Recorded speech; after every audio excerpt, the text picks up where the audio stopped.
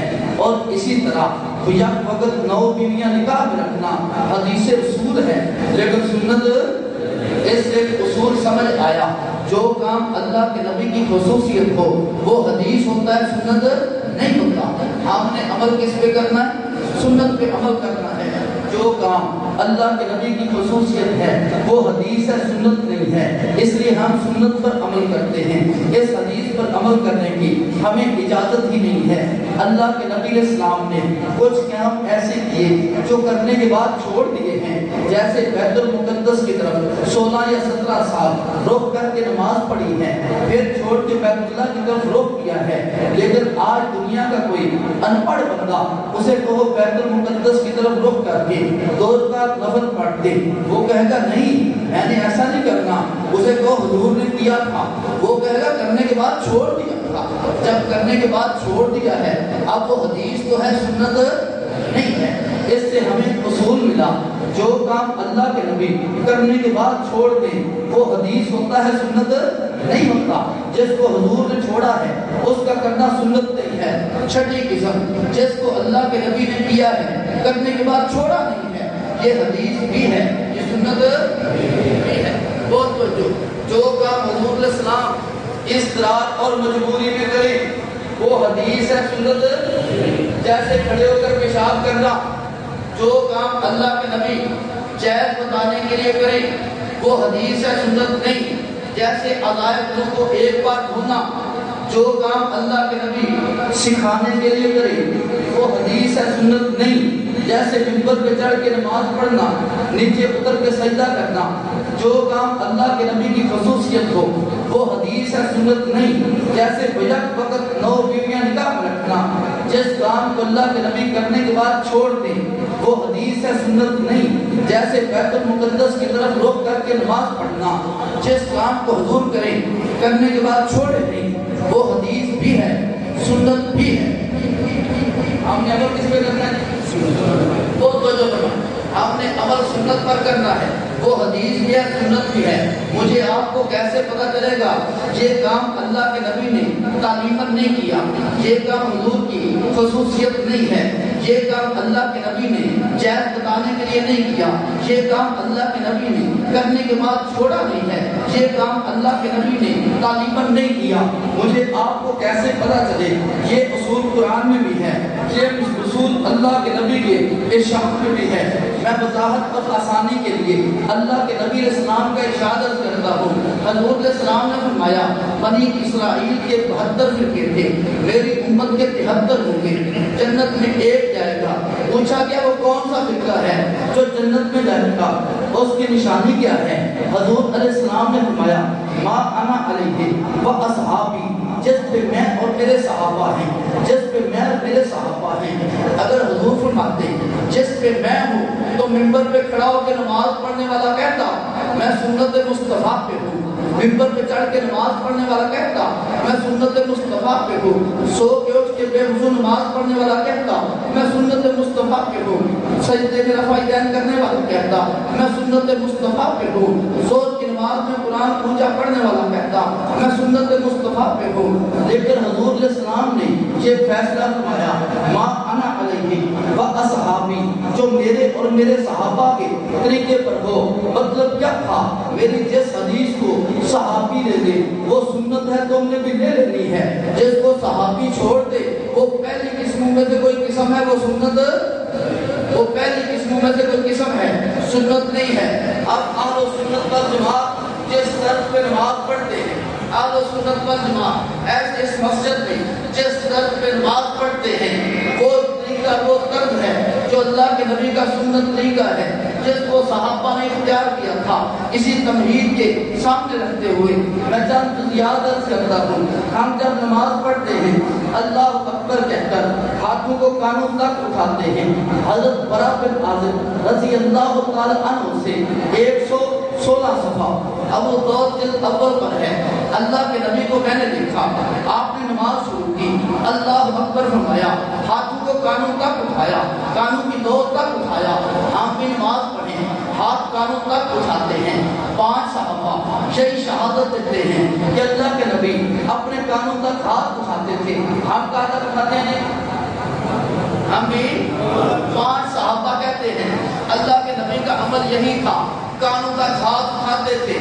ان 5 صحابہ میں سے ایک صحابی کہتے ہیں ثم اتیتهم فرأیتهم یرفعون ایدیهم الی صدورهم فی افتتاح الصلاۃ وعلیہم ملانس واقصیہ۔ میں پھر دوبارہ آیا ان کے پاس، حضور اور صحابہ کے پاس، وہ جب نماز شروع کرتے ہاتھوں کو سینے تک اٹھاتے تھے۔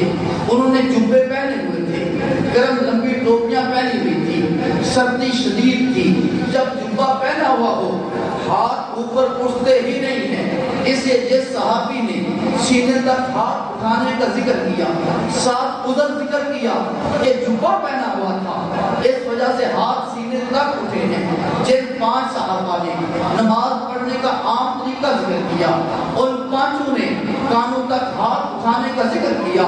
اہل سنت والجماعت حدیث کے منکر نہیں، اہل سنت والجماعت حدیث پر عمل کرنے والے ہیں۔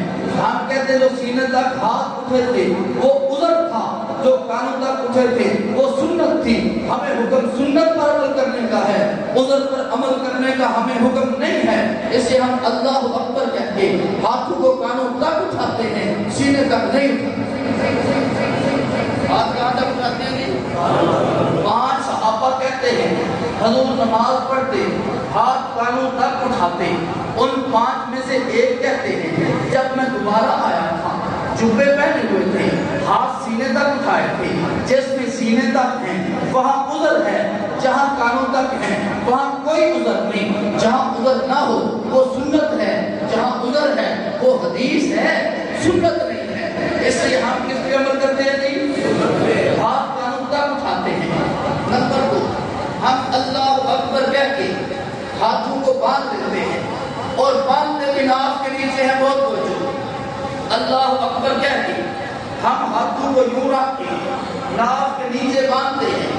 اللہ کے نبی اسلام جب نماز پڑھتے تھے، مصنف ابن ابی شیبہ پہلی جلد 139 صفحہ ہے، ایک کا ایک مختلف صفحے ہیں، پر ایک جو ایڈیشن یہاں سے چھپا ہے ملتان سے، اس کا 139 صفحہ ہے۔ حضرت وائل بن حجر فرماتے ہیں اللہ کے نبی کو میں نے دیکھا، آپ نے نماز شروع کی، آپ نے بائیں ہاتھ کے اوپر دائیں رکھا اور ناف کے نیچے رکھا۔ کہاں جی؟ ناف کے نیچے رکھا۔ اس کو حضرت علی فرماتے ہیں اللہ کے نبی کی سنت یہ ہے جب بندہ نماز پڑھے بائیں ہاتھ کے اوپر دائیں رکھے اور ناف کے نیچے رکھے۔ حضرت علی کون شخص ہیں؟ مسروق تابعی کہتے ہیں شاممت اصحاب محمد فوجدت علمهم الى انتہا الى ستہ۔ میں نے اصحاب محمد کا علم دیکھا، 7 اصحاب کا علم 6 بندوں میں بند تھا۔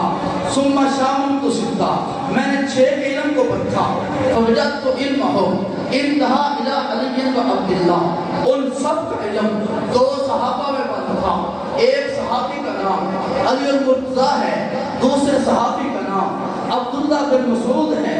حضرت علی فرماتے ہیں مصطفیٰ کی سنت یہ ہے، بائیں ہاتھ کے اوپر دایاں رکھو اور ناف کے نیچے رکھو۔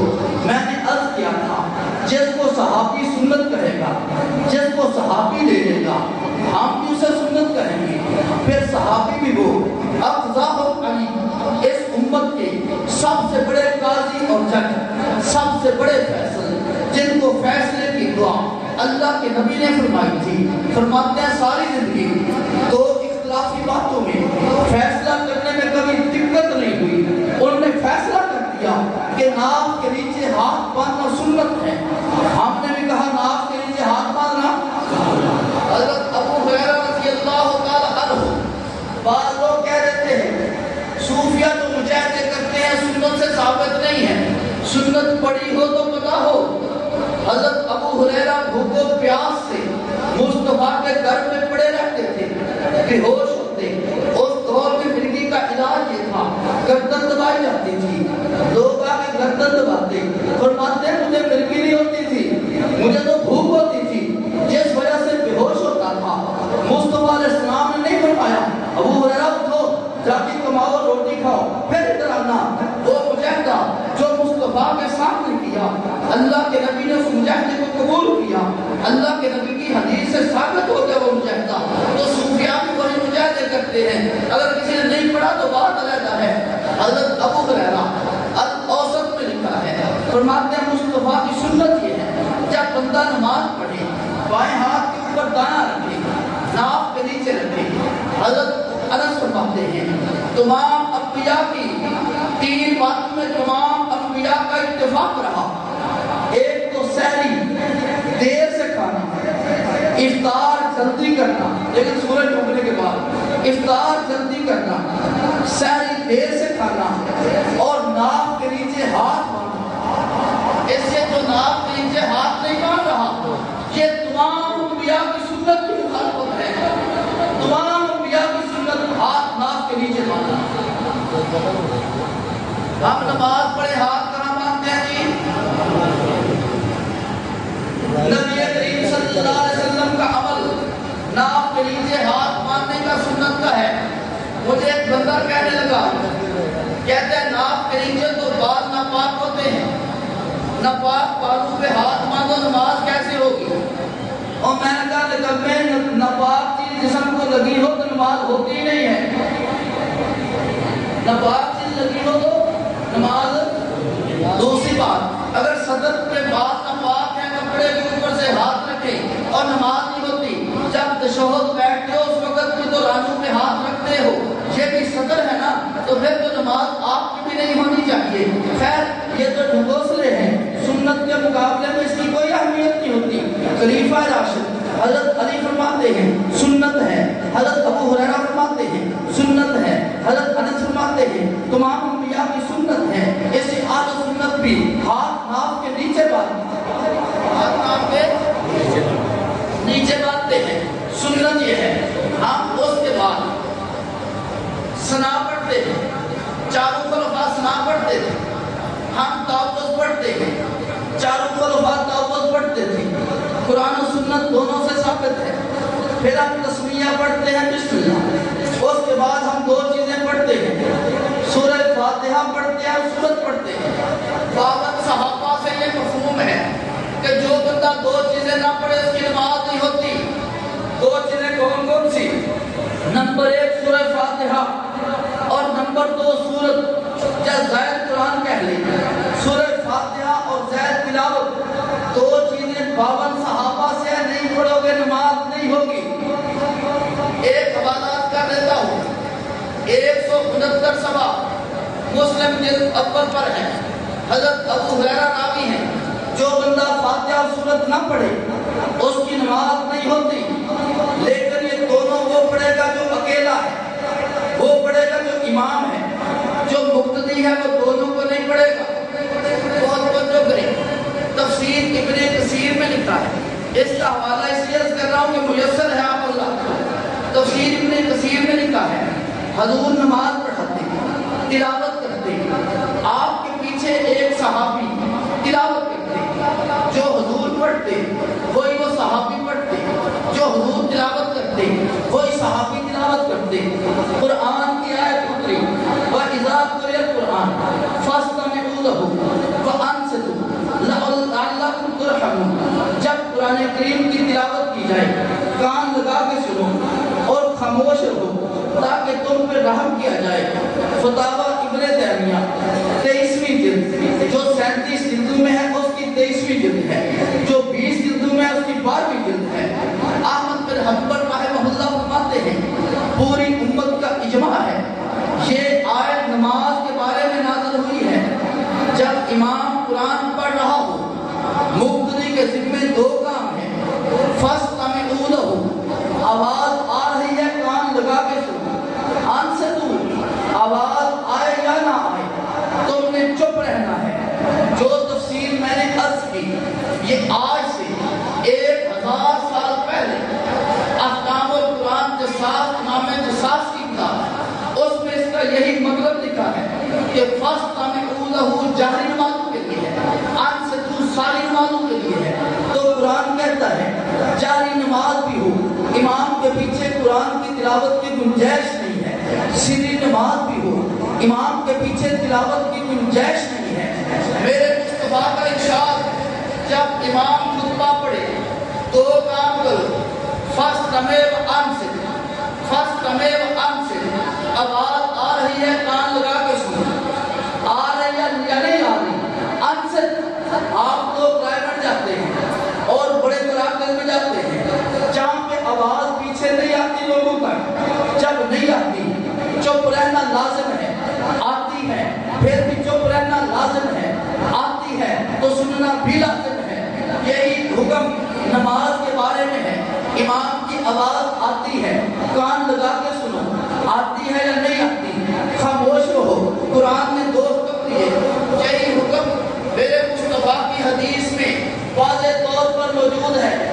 61 صفحہ ابن ماجہ راوی حضرت جابر رضی اللہ تعالی عنہ من کان لہو امام فقراۃ الامام لہو قراۃ، جس بندے کا امام ہو اس کا قرآن پڑھنا مقتدی کا قرآن پڑھنا ہے، مقتدی کو قرآن پڑھنے کی ضرورت نہیں ہے۔ اللہ کے نبی کا ارشاد 61 صفحہ ابن ماجہ سیاستہ میں سے اس میں موجود ہے۔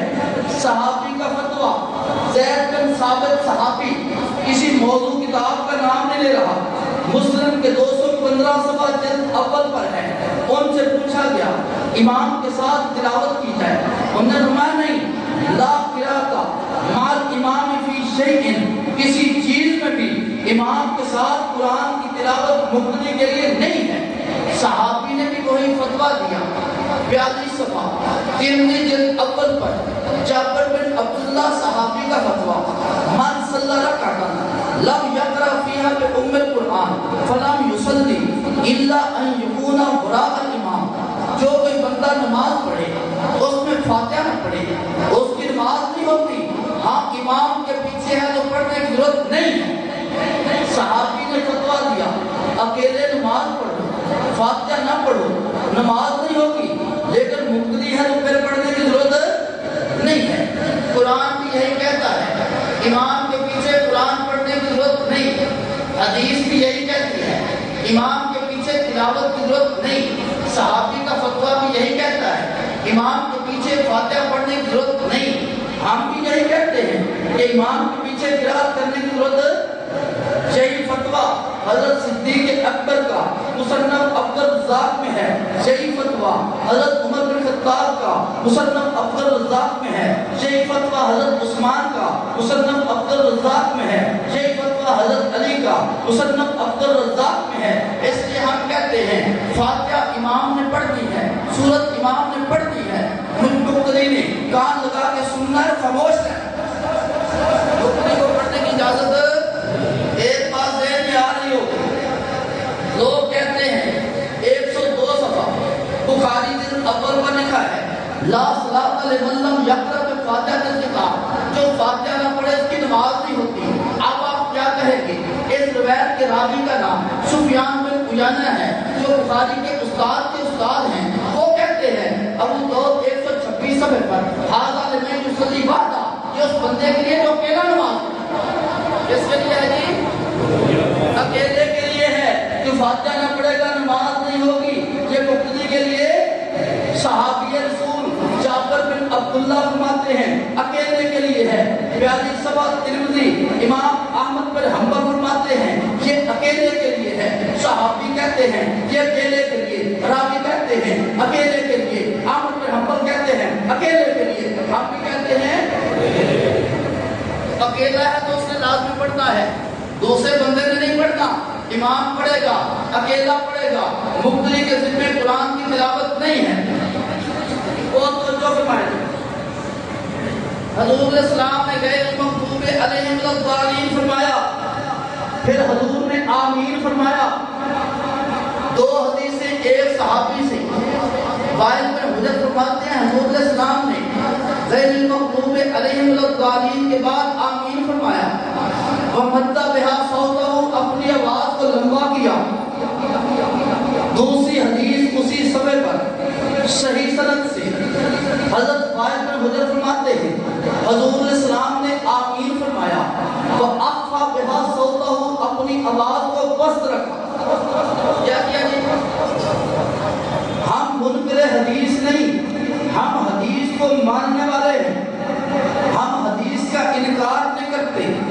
جس حدیث میں اونچی آواز ہے، وائل بن حجر صحابی راوی ہے، جس میں آہستہ آواز ہے، وائل بن حجر صحابی راوی ہے، ہم صحابی راوی سے پوچھتے ہیں عمل کس پہ کریں؟ الاسماء والکنا، ابو بشر دولابی کی کتاب ہے۔ وائل بن حجر خود صحابی کہتے ہیں حضور نے اونچی آمین فرمائی تھی ہمیں سکھانے کے لیے۔ کس لیے تھی؟ کس لیے؟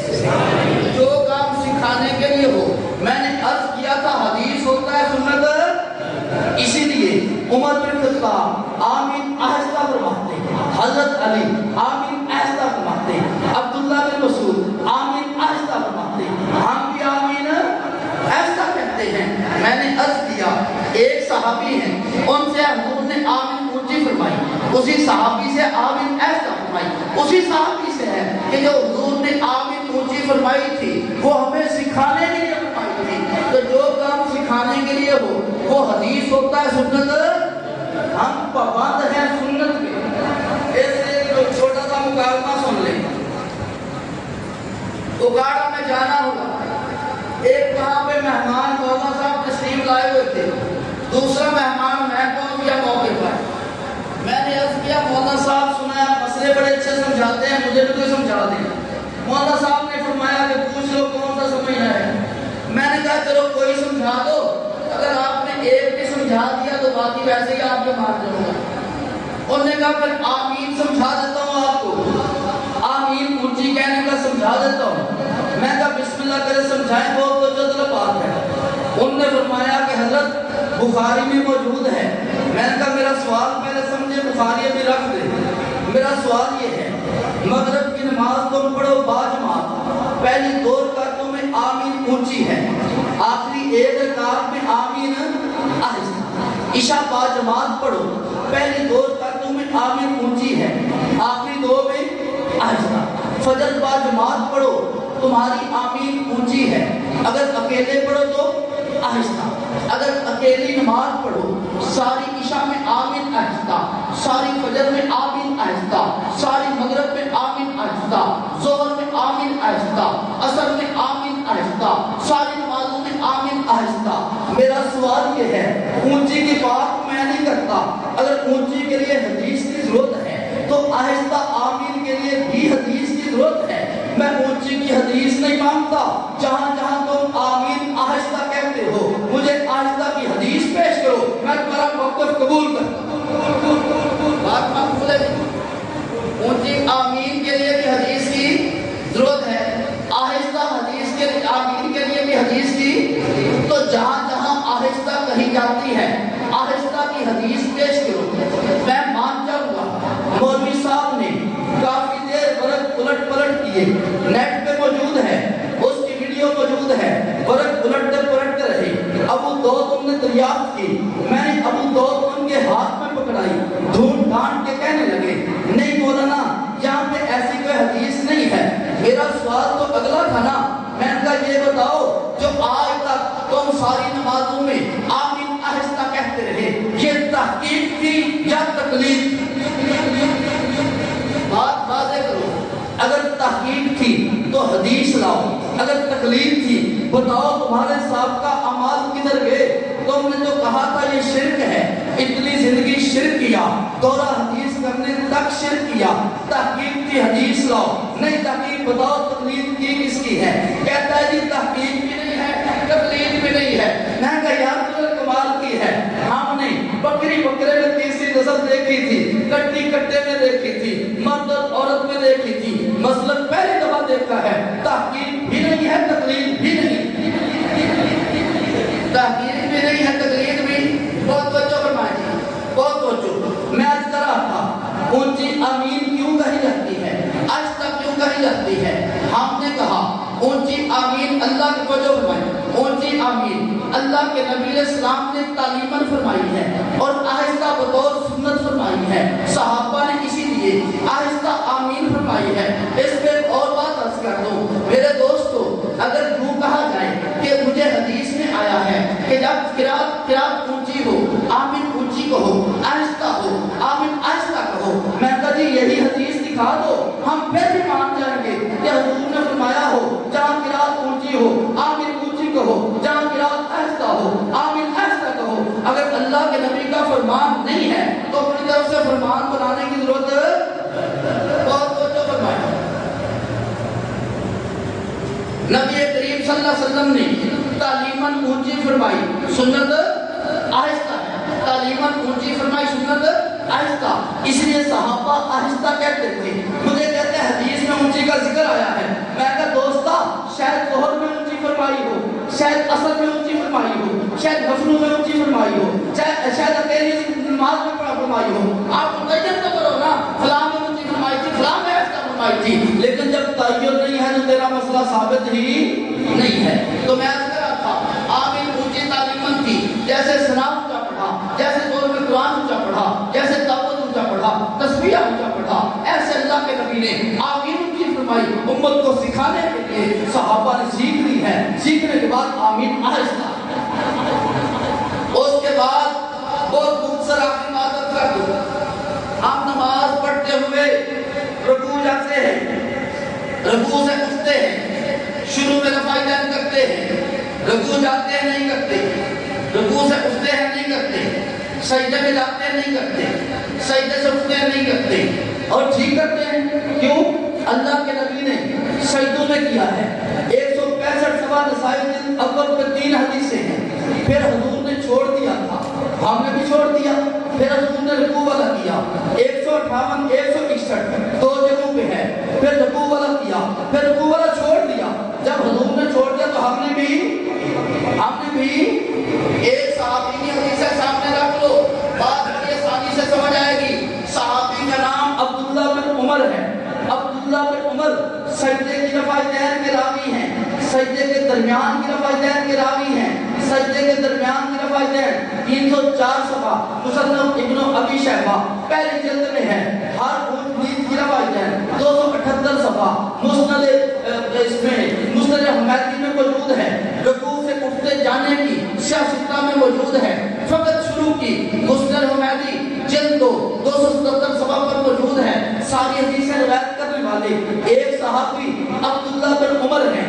اب کس پہ عمل کرنا ہے، کس کو چھوڑنا ہے؟ آؤ دیکھو، جس کو صحابی لے لے تم بھی لے لو، جس کو صحابی چھوڑ دے تم بھی چھوڑ دو۔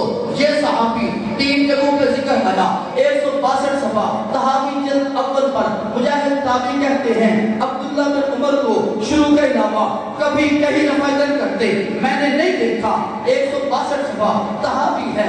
اور اسی طرح مصنف ابن ابی شیبہ 267 صفحے پہ مجاہد تابعی کہتے ہیں عبداللہ بن عمر کو شروع کے علاوہ میں نے کبھی کہیں رفعتین کرتے نہیں دیکھا۔ عبدالعزیز بن حکیم مبتدا امام محمد کے 93 میں فرماتے ہیں میں نے عبداللہ بن عمر کو شروع کے علاوہ کبھی کہیں رفعتین کرتے نہیں دیکھا۔ اور عبداللہ بن عمر بھی اپنی بات کی تائید بڑے کھلے الفاظ میں اخبار و کہاوت محدثین 214 صفحے پر فرماتے ہیں کننا مع رسول اللہ صلی اللہ علیہ وسلم، ہم اللہ اللہ کے نبی کے ساتھ ہوتے تھے.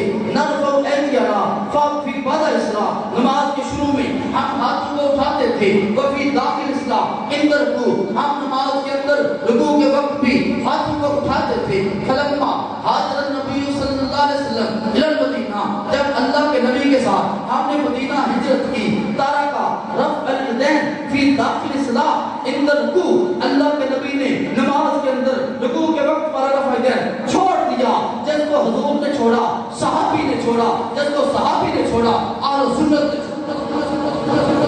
میں نے عرض کیا تھا جو عمل حضور چھوڑ دے وہ کرنا سنت, اس لیے حضور نے چھوڑ دیا, ہم نے بھی. یہ نسائی کہتے ہیں حضور نے چھوڑ دیا تھا. ابو داؤد نے دوسرا باب قائم کر کے ترک رفع الیدین کا بتا دیا, حضور نے چھوڑ دیا تھا. ترمذی نے دوسرا باب ترک کا قائم کر کے بتا دیا, چھوڑ دیا تھا. ہم نے بھی کہا چھوڑ دیا تھا.